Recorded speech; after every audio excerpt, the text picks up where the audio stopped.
वक्फ board जो है ये भू माफिया बोर्ड की तरह काम कर रहा है। वरना आप ही बताइए ना, आप कैसे कह सकते, मतलब जहां कुंभ हो रहा है वहां की जमीन भी अब निकल गई, मतलब ये तो, इस पर आप लोग बोलते नहीं है। तब आपको नहीं लगता है कि हिंदू मुस्लिम सौहार्द को कोई नुकसान पहुंचा रहा है, क्योंकि हिंदुओं की आस्था की कद्र नहीं है, ये उनका आरोप है। जवाब दीजिए, आपसे मैं शुरू कर रही हूं। माइक उठाइए प्रभु।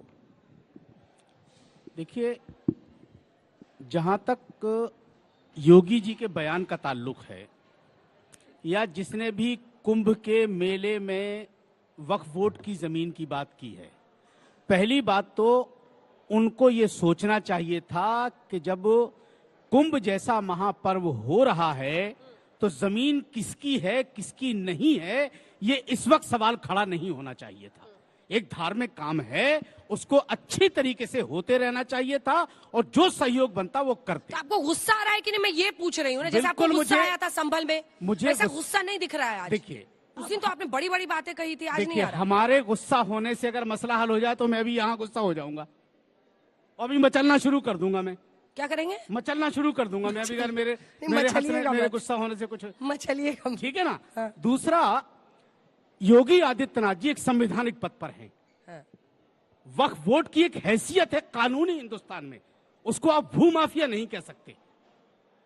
भू माफिया नहीं कह सकते आप उसको। अगर कोई कब्जा करे तो उसे भू माफिया नहीं कहेंगे तो क्या कहेंगे? अब आप सुनिए मौलाना अंसार रजा, मैं आपको सुनाती हूँ कहाँ कहाँ वक्फ बोर्ड का दावा है। चलाना शुरू कीजिए।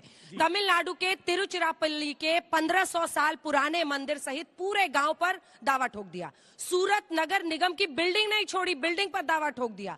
तमिलनाडु का ये जो मंदिर है वो हम बता रहे, बदरुद्दीन अजमल ने तो संसद और दिल्ली एयरपोर्ट को वक्फ की जमीन बता दिया है। मौलाना शहाबुद्दीन रजवी ने कहा कि प्रयागराज में जहां महाकुंभ मेला आयोजित हो रहा है वहां 54 बीघा जमीन वक्फ बोर्ड की है। असदुद्दीन अवैसी ने दावा किया कि जहां संभल पुलिस चौकी बन रही वो वक्फ बोर्ड की जमीन है। वक्फ बोर्ड ने दिल्ली के 6 मंदिरों पर, एक एक करके हम दिखा रहे हैं, दावा ठोकना शुरू कर दिया। 6 मंदिरों पर, पूजा के स्थल पर।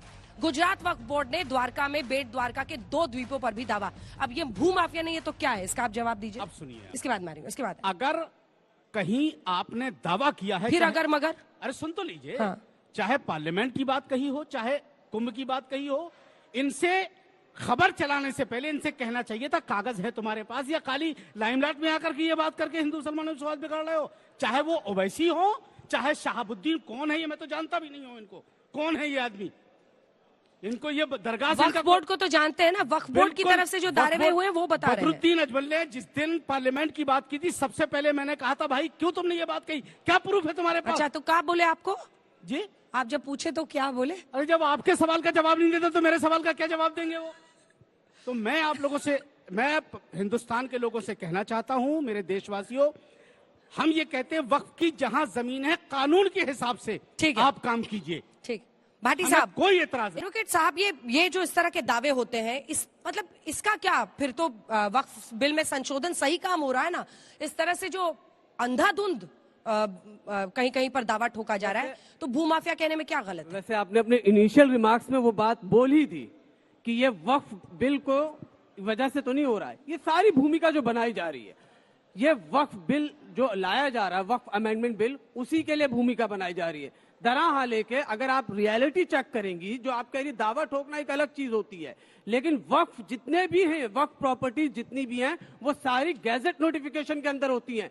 सरकारें खुद ये बात एक्सेप्ट और स्वीकार करती हैं कि ये जमीन वक्फ की है, तब उसका गैजेट नोटिफिकेशन निकलता है। जो भी लैंड्स हैं इस वक्त वक्फ के पास, वो सारी की सारी सरकार ने दी हैं, सरकार ने स्वीकार करी है, तब वो वक्फ के अंदर आए। सबसे पहला वक्फ एक्ट कब बना था? 1954 के अंदर, और वो सर्वेयर कमिश्नर बनाए गए थे। कौन? Appointed by the government. Government में अपॉइंट किए थे। गवर्नमेंट ने उन सर्वेयर से कहा कि आप बताएं कौन कौन सी प्रॉपर्टीज वक्फ की हैं। फिर उसका गैजेट नोटिफिकेशन निकाला गया। फिर उसके बाद बताया गया कि ये, उसमें भी ये है इशू कि जिन प्रॉपर्टीज को वक्फ को सरकार ने स्वीकार कर लिया। उस पर भी विश्व हिंदू परिषद ने और कुछ लोगों ने पहले ही दावा ठोक दिया कि ये वक्फ की नहीं है। 1970 की बात कर रहा हूँ, 1970 से 1971 में सबसे पहला केस दर्ज आपको पता है वक्फ की प्रॉपर्टी पूरी कितनी है, उसका नेट वैल्यू कितना है, नेटवर्थ नेट वैल्यू ऐसे होती है, मैं बता दूं आपको। नेट वैल्यू इसलिए होती है क्योंकि भाई दिल्ली की जामा मस्जिद कितनी बड़ी है, दिल्ली की फतेहपुरी मस्जिद कितनी बड़ी है, क्या उसका कोई कमर्शियल यूज होगा? हमने इसीलिए ग्राफिक्स चला दिया है। रेलवे और सेना के बाद सबसे ज्यादा, आप रुकिए एक सेकंड, नहीं मैं बोलूंगी, रेलवे और सेना के बाद सबसे ज्यादा प्रॉपर्टी वक्फ की है। कुल 8.7 लाख प्रॉपर्टी वक्फ की है। 9.4 लाख एकड़ में फैली हुई ये जमीन है। 5 सिंगापुर, एक सेकंड सर, जब मैं बोल रही हूँ तो थोड़ा सा मतलब इंतजार कीजिए अपनी बारी का। आप बोल रहे थे, हाँ तो मैं आपको मौका दूंगी, मौका दूंगी, रुक जाइए। 5 सिंगापुर, 5 बहरीन, 12 मालदीव्स के बराबर जमीन है वक्फ के बाद। आर्मी और सेना के बाद सबसे ज्यादा जमीन है। रुक जाइए, 50 से ज्यादा देशों का क्षेत्रफल वक्फ बोर्ड की संपत्ति से कम है। 1 गोवा के बराबर, 3 दिल्ली के बराबर, ये सारा एडिशन कर लीजिए, 33 चंडीगढ़ के बराबर, 10 पुडुचेरी के बराबर है। अब सवाल ये उठ रहा है कि वक्फ बोर्ड की 8.7 लाख से ज्यादा संपत्तियां हैं, इतनी तेजी से ये जो संपत्ति फैली है, इसको लेकर प्रश्न पूछा जा रहा है, इस पर जवाब। फैली नहीं है मैडम, कहाँ की बात कर रहे हैं आप? फिर आपने मिसकोट कर दिया आधी बातें।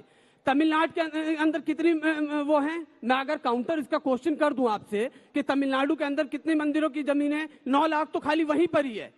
तो वो तो क्योंकि वो आंकड़ा सरकार ने लाया नहीं, इसलिए वक्फ बोर्ड को बोल दिया गया कि थर्ड ओनिंग एजेंसी है दिल्ली वक्फ बोर्ड। दरअसल हालांकि उसकी सारी प्रॉपर्टीज कौन सी है? कब्रिस्तान है, कौन सी है? ईदगाहें हैं, कौन सी है? मसाजिद हैं, कौन सी है? मज़ारें हैं, दरगाहें हैं, ये सारी वक्फ की प्रॉपर्टीज हैं। तो ये इसको इस तरीके से पेश कर देना कि ये तो भाई प्रॉपर्टीज, ये प्रॉपर्टीज सिर्फ और सिर्फ उसी पर्पस के लिए यूज हो रही है, किसी का कोई कमर्शियल यूज नहीं हो रहा है। पर भी उन्होंने बोला है, इनकी जो बात है वो अपनी जगह पर है कि अल्टीमेटली दावा कोई भी ठोक दे, जब तक ठोक बजा के उसको देख नहीं लिया जाता है, वक्फ की प्रॉपर्टी ऐसे बनती नहीं है।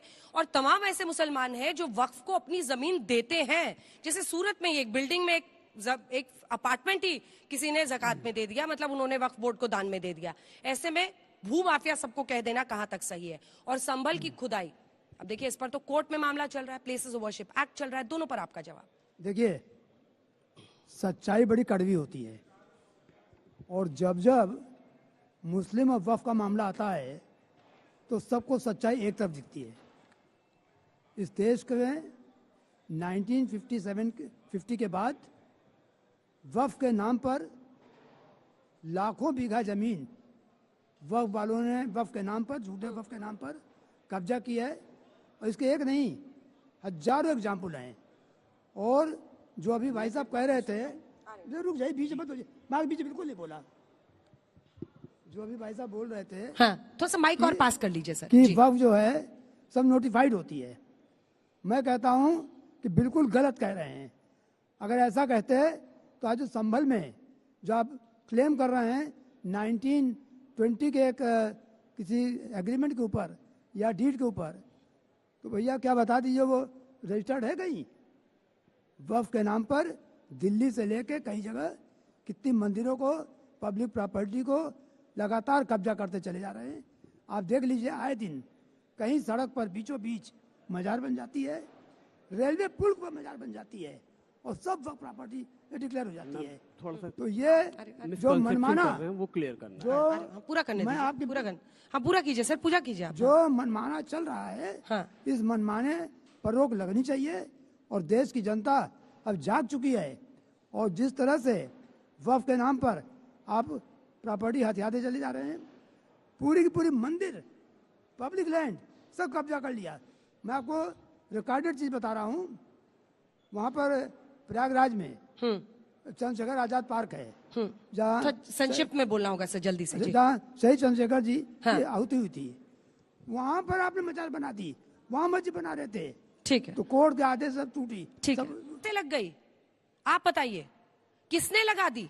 तो ये तो एएसआई से पूछना चाहिए ना, क्योंकि एएसआई के लोग अब इसीलिए सर्वे करने गए, तो पत्थरबाजी हो गई। भाई एएसआई जिस वक्त, तो एएसआई सो रहा था उस वक्त, जब वहां पर रेलिंग लग रही थी। और हिंदुस्तान की तमाम मसाजिद में से अगर आप गिनेंगी, ज्यादातर मसाजिद जो हैं वो एएसआई के अंदर आती हैं, और एएसआई की वजह से तो बहुत सारी मसाजिद बंद हैं। आपकी चले जाइए, मोती मस्जिद लाल किला के अंदर बंद है, वो भी तो वक्त की प्रॉपर्टी है। लेकिन मैम प्लीज जल्दी जल्दी, भाषण थोड़ी ऐसा जल्दी जल्दी बोलना, बाकी लोग बाकी दोनों भी इंतजार कर रहे हैं। जल्दी बोलिए, जल्दी बोलिए। मैं यहाँ आया हूँ पॉइंट रखने के लिए, तो प्लीज आप मुझे जल्दी बोलिए। वक्फ का मकसद होता है कि लोगों की भलाई के लिए जमीन को वक्फ करना, और जितनी भी जमीनें वक्फ की गई हैं वो इंडिविजुअल्स ने अपने, जिनकी जमीनें थी, उन्होंने कहा मेरे मरने के बाद ये जनता के लिए या जनहित के लिए सेवा में लगा। एक आखिरी बात बोल के, मैं चूंकि आप कह रही हैं आपको बड़ा वो लगा कि जिसने लूटा था उसको सलामी मिली, हम लूटे हमको मुलजिम बताया गया। वक्फ बोर्ड की ज्यादातर प्रॉपर्टीज तो दूसरों ने कब्जा कर ली हैं। अगर मैं नाम लूं तो वक्फ, हिंदुस्तान का क्या पूरी दुनिया का सबसे महंगा घर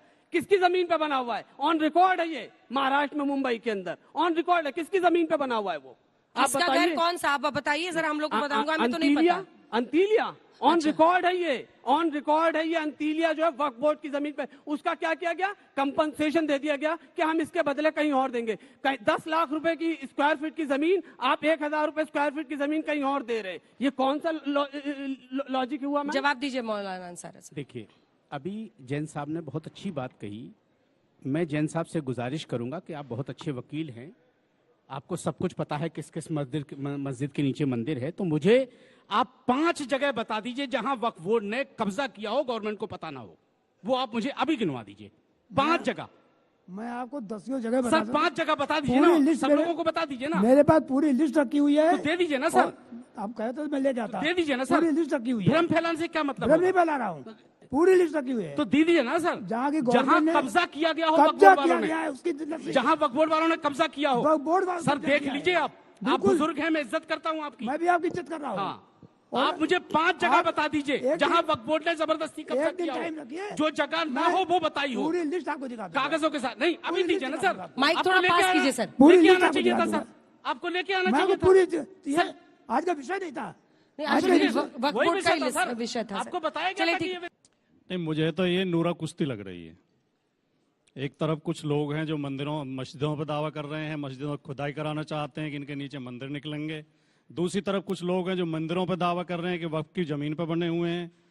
कुछ लोगों का मकसद इस देश में हिंदू मुसलमान के मुद्दे को गरमाए रखना है, और उसके पीछे उनका उद्देश्य ये है ताकि जनता की असली समस्याओं पर चर्चा ना हो, ताकि लोग ये ना पूछें कि अस्पतालों में दवाई क्यों नहीं है, मरीजों के लिए स्ट्रेचर क्यों नहीं है, एम्बुलेंस क्यों नहीं है, ताकि लोग ये ना पूछें कि स्कूलों में, कॉलेजों में अध्यापक क्यों नहीं है, लाइब्रेरी में किताबें क्यों नहीं है, ताकि लोग ये ना पूछें कि बिजली समय पर क्यों नहीं आती, रेल समय पर क्यों नहीं चलती, भर्तियों में बेईमानी क्यों होती है। उत्तर प्रदेश में शिक्षक भर्ती में सरासर बेईमानी हुई, हाईकोर्ट ने आदेश दिया। असली मुद्दों से ध्यान भटकाने के लिए ये लोग करना चाहते हैं, और इनका ये भी पता नहीं है।